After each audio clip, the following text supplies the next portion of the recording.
اللہ تعالیٰ نے اور اللہ کے رسول صلی اللہ علیہ وآلہ وسلم نے ہم تک قیامت کے آثار اور اس کی نشانیوں کا علم پہنچا کر در حقیقت ہمیں قیامت سے خبردار فرمایا، اور وہ نشانیاں، وہ آثار، وہ کسی نہ کسی طور ہماری روزمرہ زندگی میں ہمارے سامنے وقوع پذیر ہو رہے ہیں۔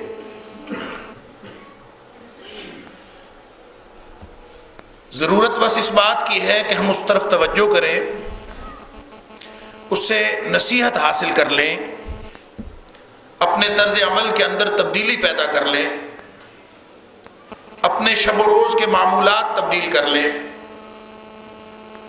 اور ہر طرف سے منہ موڑ کر ایک اللہ کے ہو جائیں۔ بس ضرورت تو اس بات کی ہے، نشانیاں، آثار، نصیحتیں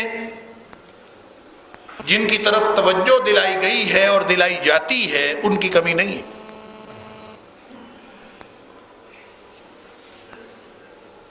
وَكَأَيٍّ مِّنْ آیَةٍ فِي السَّمَاوَاتِ وَالْأَرْضِ، اللہ کریم نے ارشاد فرمایا کتنی نشانیاں ہیں زمین میں، آسمان میں، ہر وقت ہو رہی ہیں۔ یمرون علیہا، لوگ ہر وقت دیکھ رہے ہیں۔ وہم عنہا موردون، لیکن پھر بھی ان سے منہ موڑ لیتے ہیں، نصیحت حاصل نہیں کرتے۔ تو گزشتہ جمعے کے اندر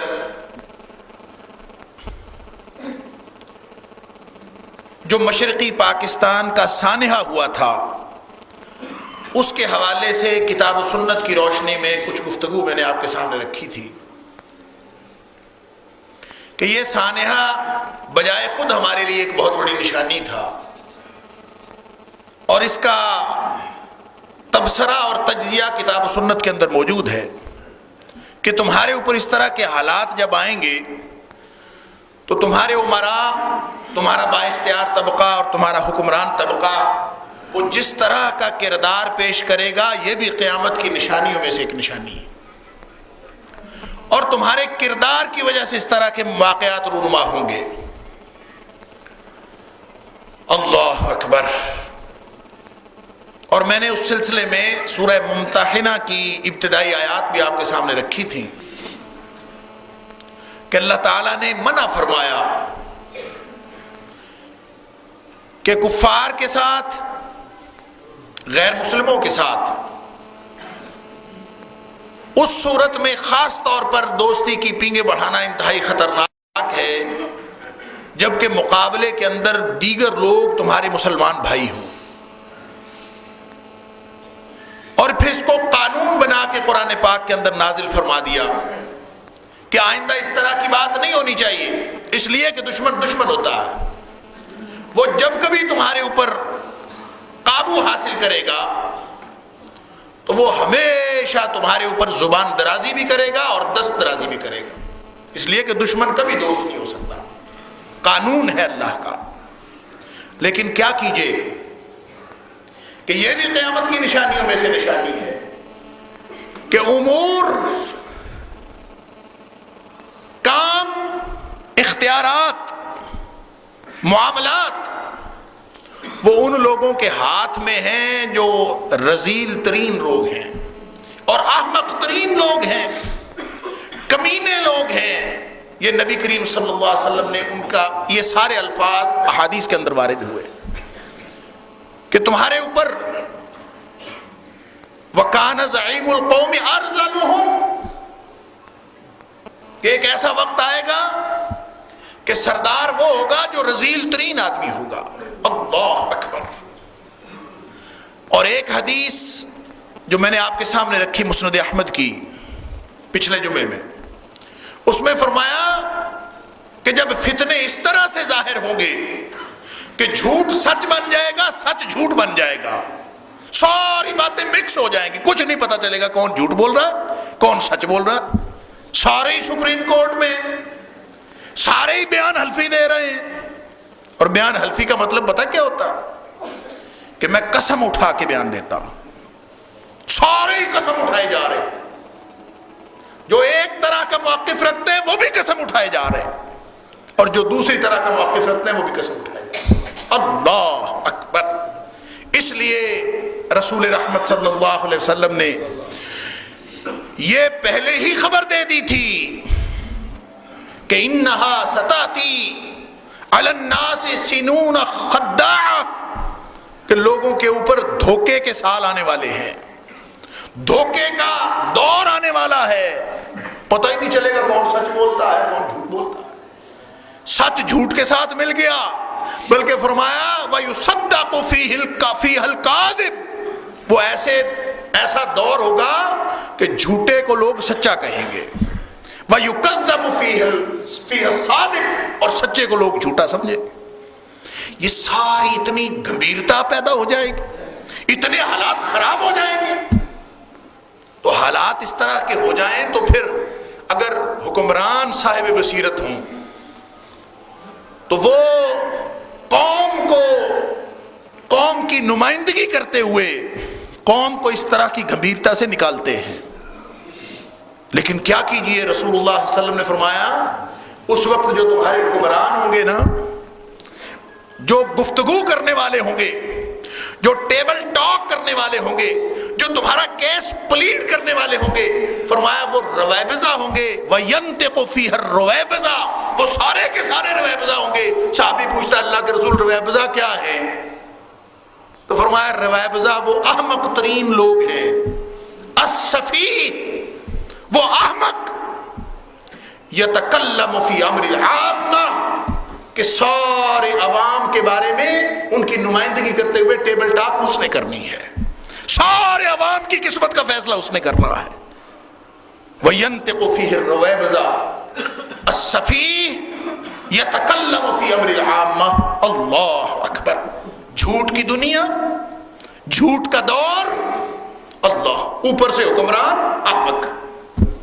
وہ کسی شاعر نے کہا تھا اندھیری رات طوفانی ہوا ٹوٹی ہوئی کشتی، اندھیری رات طوفانی ہوا ٹوٹی ہوئی کشتی، یہی اسباب کیا کم تھے کہ اس پر ناخدا تم ہو۔ حالات پہلے ہی اتنے خراب تھے، اوپر سے حکمران ایسے۔ الصفی، نبی رحمت صلی اللہ علیہ وسلم نے ارذل بھی ان کو کہا، الصفی بھی ان کو کہا۔ یہ الفاظ کس پہ صادق آتے ہیں؟ یہ ایک ادنا درجے کی عقل رکھنے والا بھی سمجھ سکتا ہے کہ کیوں امت مسلمہ کے معاملات اتنے خراب ہوئے ہیں۔ اللہ اکبر۔ اور اس دور کی خبر رسول اللہ صلی اللہ علیہ وسلم نے پہلے دے دی تھی۔ یہ قیامت کی نشانی ہے، نصیحت کا سامان ہے۔ جھوٹ کا دور، جھوٹ اور احمق اور بیوقوف نادان حکمران۔ ایک حدیث کے اندر آتا ہے، مسند احمد کی روایت ہے، وہ بھی صحیح ابن حبان کے اندر بھی ہے، کہ حضرت جابر بن عبداللہ انصاری رضی اللہ تعالیٰ عنہ راوی ہیں، وہ فرماتے ہیں کہ رسول اللہ صلی اللہ علیہ وآلہ وسلم نے حضرت کعب بن عجرہ رضی اللہ تعالیٰ عنہ کو فرمایا کہ کعب، اعاذک اللہ من امارت السفہاء، کعب کو دعا دی رسول اللہ صلی اللہ علیہ وسلم، اور اصل میں یہ ایک پیشگوئی تھی۔ فرمایا کعب، اللہ تعالیٰ تجھے احمقوں کی حکومت سے بچائے، اعاذک اللہ من امارت السفہاء، اللہ تعالیٰ تجھے احمقوں کی، نادانوں کی، بیوقوفوں کی حکمرانی سے بچائے۔ کعب حیران ہوئے، کہتے اللہ کے رسول یہ امارت السفہاء کیا ہے؟ یہ بیوقوفوں کی، نادانوں کی حکمرانی سے کیا مراد ہے؟ تو رسول اللہ صلی اللہ علیہ وسلم نے اس کی وضاحت فرمائی کہ اس سے کیا مراد ہے؟ بیوقوفوں کی حکمرانی، احمقوں کا دور۔ وہاں پر فرمایا تھا سنونا خداع، دھوکے کا دور، یہاں فرمایا احمقوں کی حکمرانی کا دور۔ اللہ تجھے اس سے بچائے، کہیں ایسا نہ ہو کہ تم احمقوں کے دور میں زندہ رہ رہے ہو۔ تو صحابی نے پوچھا یہ احمقوں کے دور سے کیا مراد ہے، امارت السفہاء سے کیا مراد ہے؟ تو رسول اللہ صلی اللہ علیہ وسلم نے اس کی وضاحت فرمائی کہ کعب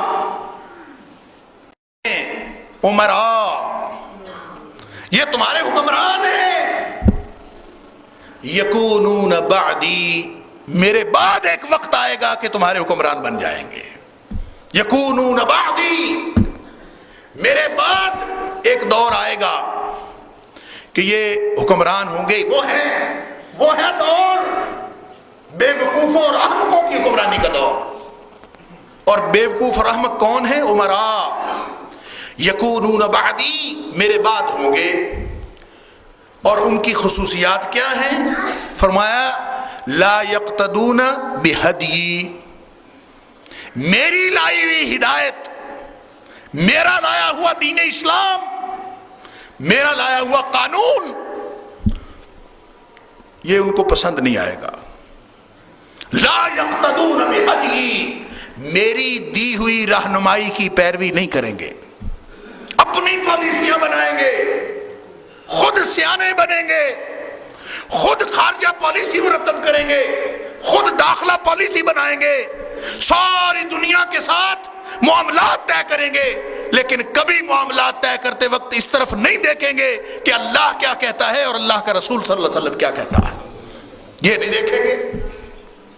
پالیسی اپنے فائدے کے لیے بنائیں گے، خارجہ پالیسی بنے گی تو ظاہر ہے ایسی خارجہ پالیسی جو دعوی ایمان رکھنے والے بنائیں، ایمان کا دعویٰ رکھنے والے بنائیں، اور اللہ اور اس کے رسول صلی اللہ علیہ وسلم کی ہدایت کو ملحوظ رکھے بغیر بنائیں، وہ خارجہ پالیسی کبھی کامیاب نہیں ہو سکتی، وہ داخلہ پالیسی کبھی کامیاب نہیں ہو سکتی، وہ قانون کبھی کامیابی سے ہمکنار نہیں کر سکتا، اس لیے کہ دعویٰ ایمان کا وہ فائدہ دے سکتا ہے ان کو، وہ قانون فائدہ دے سکتا ہے ان کو جنہوں نے دعویٰ ایمان نہیں کیا ہوا، جنہوں نے ایمان کا دعویٰ کیا ہوا ہے ان کے لیے کبھی نہیں فائدہ دے سکتا۔ تو فرمایا تمہارے عمراء، تمہارے حکمران، لیکن کردار ان کا کیا ہوگا؟ لا یقتدون بہدی، ان کو کبھی اس طرف دھیان نہیں آئے گا کہ رہنمائی اللہ سے لے لے یا اللہ کے رسول صلی اللہ علیہ وسلم سے لے لے، رہنمائی وہاں سے نہیں لیں گے۔ رہنمائی کہاں سے لیں گے؟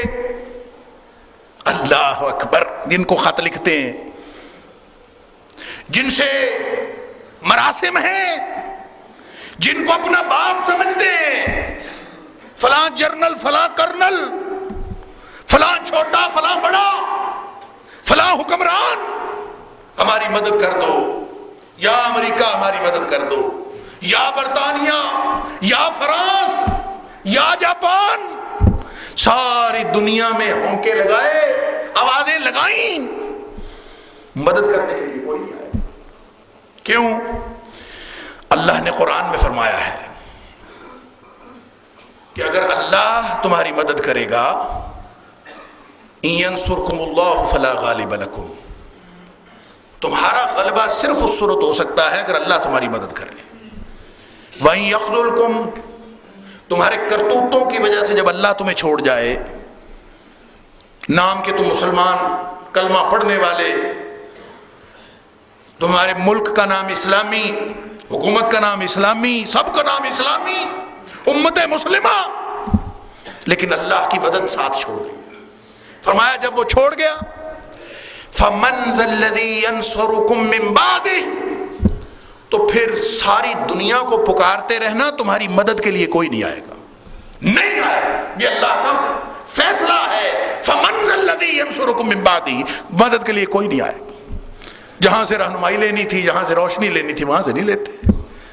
لا یقتدون بہدی، فرمایا ایسے احمق ہیں کہ در در کی ٹھوکریں کھاتے پھرتے ہیں، دنیا میں ذلیل و رسوا ہوتے پھرتے ہیں، لیکن اور شکست خوردہ حکومتیں، شکست خوردہ فوجیں،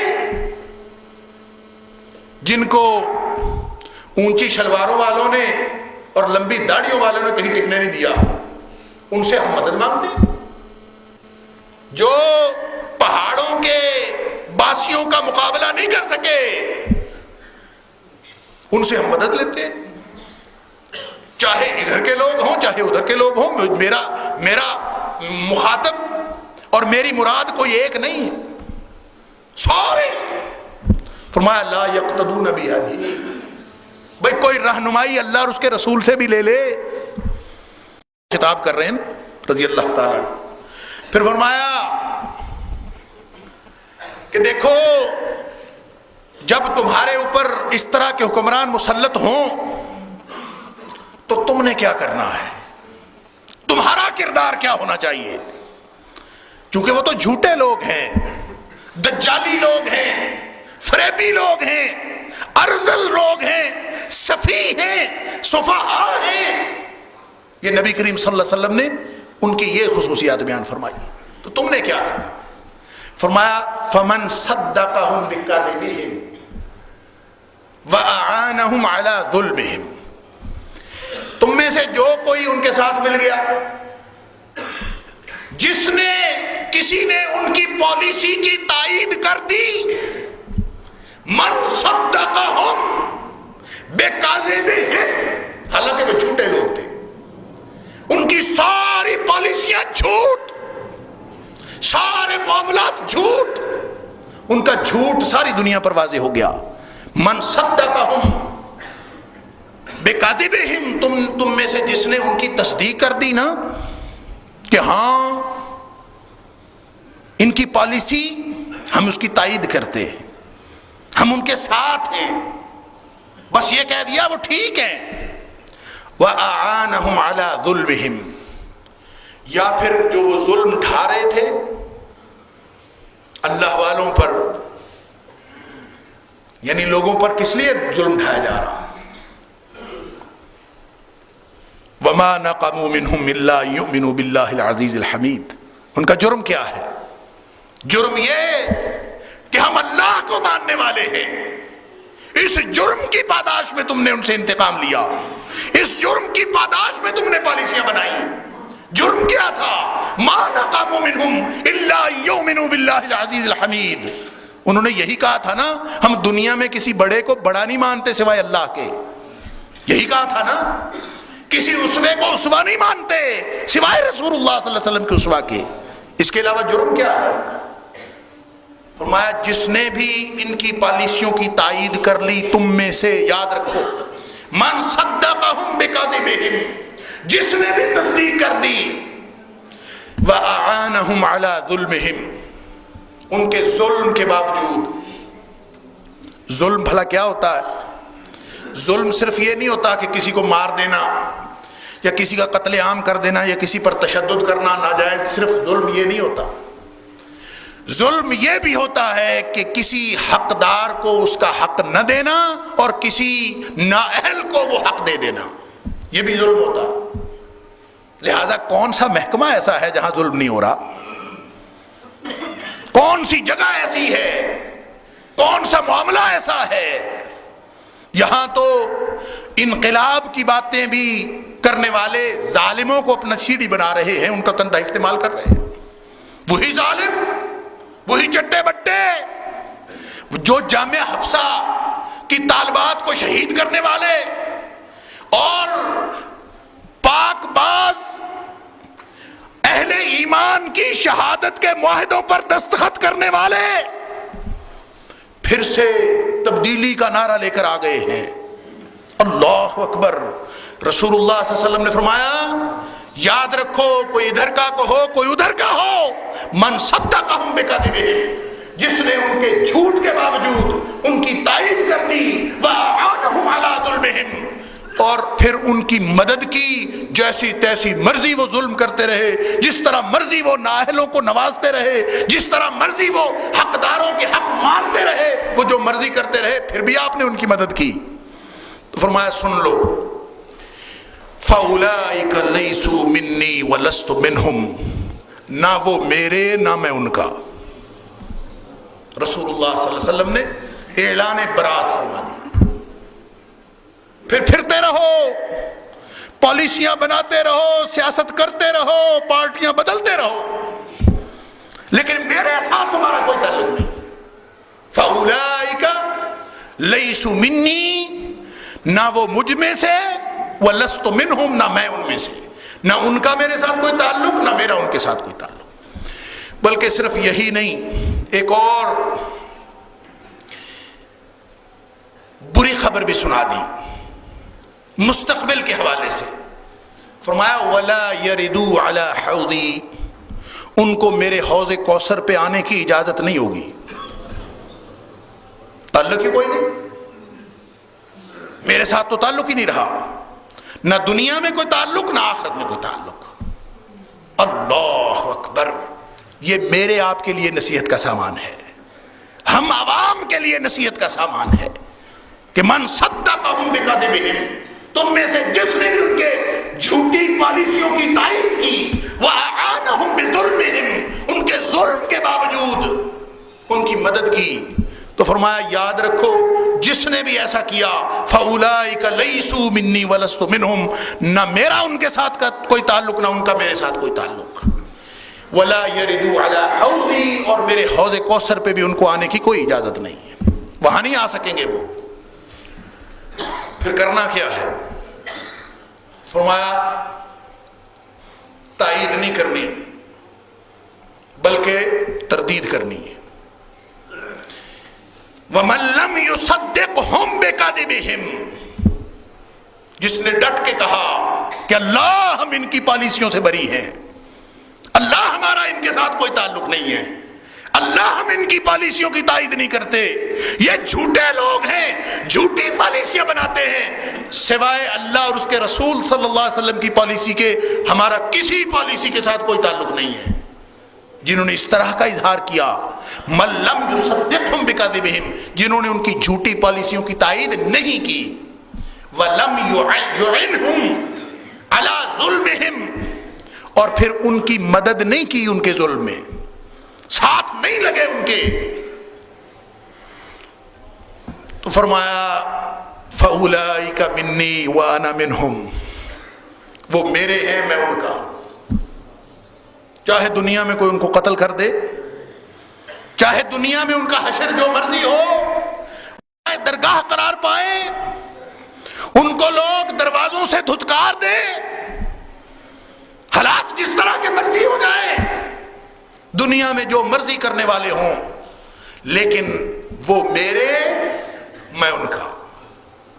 فَأُولَئِكَ مِنِّي وَأَنَا مِنْهُمْ، ہم آپس میں ایک ہیں۔ اور پھر فرمایا وہ پریشان نہ ہوں دنیا میں ان کے حالات جس طرح کی مرضی ہو جائیں، وہ دروازوں سے دھتکارے ہوئے ہوں۔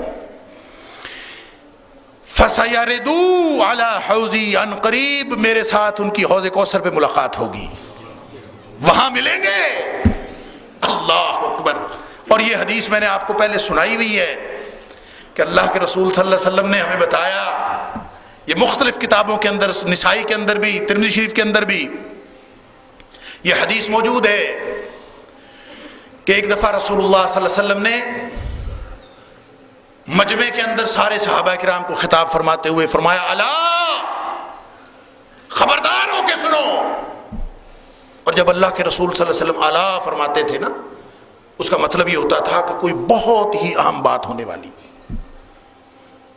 فرمایا الا، خبردار ہو کے سنو، انی فرتکم علی الحوض، میں تم سے پہلے تمہارا فرت بن کے حوض کوثر پہ جا رہا ہوں۔ اور فرت پتہ کس کو کہتے ہیں عربی میں؟ فرت عربی زبان میں اس شخص کو کہتے ہیں جو کسی قافلے کے جانے سے پہلے روانہ ہو جاتا ہے تاکہ وہ قافلے کے راستے کا بندوبست کرے اور پھر سارے انتظامات کرے کہ قافلے نے پڑاؤ کہاں کرنا ہے، جگہ کا انتخاب کرے، پھر اگر قافلہ پڑاؤ کرے گا تو وہ پانی کہاں سے لے گا، ایندھن کہاں سے لے گا، یہ سارے انتظامات کرنے کے لیے جس شخص کو پہلے بھیج دیا جاتا ہے اس کو عربی زبان میں فرت کہتے ہیں۔ تو رسول رحمت صلی اللہ علیہ وسلم فرماتے ہیں الا، او امتی ہونے کا دعویٰ کرنے والو، انی فرتکم علی الحوض، میں حوض کوثر پہ تم سے پہلے جا رہا ہوں اور فرت بن کے جا رہا ہوں، تمہارے پیالے سیدھے کروں گا، تمہارے لیے انتظامات کروں گا کہ تم آؤ گے تاکہ تمہیں پانی پلایا جائے، اللہ اکبر. اور پھر فرمایا کہ جب تم زیادہ زیادہ تعداد میں آؤ گے نا میرے پاس، وَإِنِّي مُفَاخِرٌ بِكُمُ الْأُمَمْ، جب تم زیادہ زیادہ تعداد میں میرے پاس میرے حوض پہ پہنچو گے تو میں دوسری امتوں پر فخر کروں گا کہ دیکھیں میری امت آ رہی ہے، تمہارا انتظار کروں گا. وَأَنذِرُكُمْ إِنِّي فَرَطُكُمْ عَلَى الْحَوْضِ وَأَنذُرُكُمْ، میں وہاں تمہارا انتظار کروں گا. رسول اللہ صلی اللہ علیہ وسلم مجھے اور آپ کو، ہم سب کو، جس جس کا دعویٰ ہے امتی ہونے کا اس کو خطاب ہے. انظرکم، میں تمہارا انتظار کروں گا. اور میرے بھائیوں، بزرگوں اور میرے بچوں، اللہ کے نبی صلی اللہ علیہ وسلم ہمارا انتظار فرما رہے ہیں. کہاں؟ حوض کوثر پہ. فرمایا جب زیادہ زیادہ آؤ گے، وَإِنِّي مُفَاخِرٌ بِكُمُ الْأُمَمْ وَإِنِّي مُكَاثِرٌ بِكُمُ الْأُمَمْ، جب تم زیادہ زیادہ آؤ گے تو میں فخر کروں گا کہ دیکھیں میری امت آ رہی ہے. اللہ اکبر. اور اگر کرتوت ایسے ہوئے جیسے ذکر ہوا تو وہاں ہم پہنچ ہی نہ سکے. آپ نے فرمایا لا یردوا علی حوضی، جن کو اجازت ہی نہیں ملی حوض کوثر پہ جانے کی، دعویٰ امتی ہونے کا، حوض کوثر پہ جانے کی اجازت نہیں، تو رسول اللہ صلی اللہ علیہ وسلم تو انتظار فرما رہے ہیں وہاں پہ. اللہ اکبر. اور ایک دوسری حدیث بھی آپ نے سنی ہوگی کہ رسول اللہ صلی اللہ علیہ وسلم نے فرمایا، بڑی معروف بات ہے کہ اللہ کے رسول نے فرمایا کہ میں جب حوض کوثر پہ پانی پلا رہا ہوں گا اور میری امت آ رہی ہوگی تو ایک صحابی پوچھتا ہے کہ اللہ کے رسول آپ کیسے پہچانیں گے کہ یہ میری امت ہے؟ وہاں تو 1,24,000 نبیوں کی امتیں ہوں گی، آپ کیسے پہچانیں گے کہ یہ میری امت ہے؟ تو رسول اللہ صلی اللہ علیہ وسلم نے فرمایا میری امت کے اعضائے وضو روشن ہوں گے قیامت کے دن. جو وضو میں دھلتے رہے وہ اعضاء قیامت کے دن روشن ہوں گے. اس سے میں پہچان لوں گا کہ یہ میری امتی ہے. اس کا مطلب یہ ہوا کہ جن کے اعضائے وضو دھلتے ہی نہیں، جو نماز پڑھتے ہی نہیں، وہ تو امت سے ویسے ہی خارج ہیں. نہ قیامت کے دن ان کے اعضائے وضو روشن ہوں، نہ وہ رسول اللہ صلی اللہ علیہ وسلم کے اس بنائے ہوئے میرٹ پر پورا اترے کہ آپ نے فرمایا میرے پاس تو نشانی پہچاننے کے لیے یہی ہے کہ اعضائے وضو روشن ہوں گے، میں اس سے پہچانوں گا کہ یہ میری امت ہے. اللہ اکبر. اور پھر فرمایا کہ جب یوں آ رہے ہوں گے تو ایک گروہ کو روک لیا جائے گا. میں کہوں گا فرشتوں سے کیوں روکا ہے؟ میری امت ہے، آنے دو. فرشتے کہیں گے کہ یہ آپ کی امت نہیں ہے. میں کہوں گا میری امت ہے، وہ کہیں گے نہیں ہے. کیا مطلب؟ نشانی ان میں ہوگی تو رسول اللہ صلی اللہ علیہ وسلم کہیں گے نا میری امت ہے. وہ 5 اعضاء روشن ہوں گے، اعضائے وضو روشن ہوں گے، لیکن پھر بھی روک لیا جائے گا. اللہ اکبر. رسول اللہ صلی اللہ علیہ وسلم فرماتے ہیں میں کہوں گا میری امت ہے، اس لیے کہ نشانی موجود ہوگی، نمازیں پڑھتے ہوں گے. اس کا مطلب نمازیں پڑھنے کے باوجود، یعنی ایک وہ لوگ جو نمازیں نہیں پڑھتے وہ تو ویسے ہی گئے، اور جو نمازیں پڑھتے ہیں، فرمایا جو نمازیں پڑھتے ہیں ان میں سے میں کہوں گا میری امت ہے. کہا جائے گا آپ کی امت نہیں ہے. میں کہوں گا کیوں؟ نشانی تو ہے. فرمایا مجھے کہا جائے گا کہ آپ نہیں جانتے ما احدثوا بعدک، کہ آپ کے جانے کے بعد انہوں نے تو سارے دین کا حلیہ بگاڑ لیا تھا، اپنی باتیں بنا لی تھی، نیا دین، نئی پالیسیاں، نیا ماحول، اور نام لیتے تھے جدیدیت کا کہ ہم نئے زمانے میں ہیں، اور آپ کا دین بدل دیا تھا. رسول اللہ صلی اللہ علیہ وسلم فرماتے ہیں میں جب یہ سنوں گا نا کہ انہوں نے میرا دین بدل دیا تھا تو میں کہہ دوں گا سحقن سحقن، ان کو دور لے جاؤ، میری آنکھوں سے دور کر دو. اللہ اکبر. فیسحب فی النار، ان کو اوندھا کر کے جہنم میں پھینک دیا جائے گا. حالانکہ وہ آئیں گے پینے کے لیے پہنچ نہیں سکے. اب اندازہ فرمایا اللہ کے رسول فرماتے ہیں میں وہاں پہ جا کے پیالے سیدھے کروں گا, تمہارا انتظار کروں گا. اور ہم اگر اپنے ان کرتوتوں کی وجہ سے وہاں پہنچ ہی نہ سکے تو اللہ کے رسول صلی اللہ علیہ وسلم کے لیے کتنی شرمندگی کی بات ہے. فرمایا فلا تسودوا بوجہی, دیکھنا میری رسوائی نہ کرا دینا اس دن, مجھے شرمندہ نہ کرا دینا.